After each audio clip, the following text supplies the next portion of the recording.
Hai, Assalamualaikum, salam sejahtera semua. Okay, so hari ni coach nak sharekan dengan korang macam mana kita nak withdraw duit. Okay, so tekan button home ni. Okay, and then you tekan button seize credit.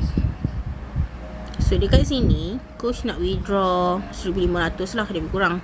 Okay, so tekan sini withdraw credit.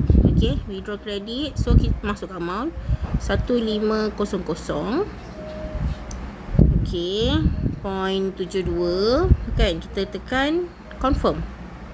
Okay, so dia tanya lagi sekali, confirm ke nak keluar amount ni? Okay. Okay, so dah withdraw successful. Okay, itu saja cara nak withdraw duit. Okay, so tekanlah close. So bila you dah withdraw duit tu, kat sini dia akan kurang lah. Dan kat sini dia ada statement yang mengatakan you dah keluarkan duit tersebut. Okay, so dia akan masuk lebih kurang dalam 7 hari bulan.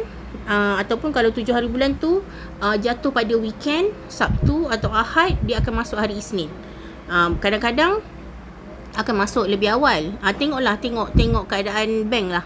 Macam tu Okay, so kalau ada apa-apa sebarang tanyaan, tolong terus tanya. Okay, so itu sahaja daripada coach. Bye. Assalamualaikum.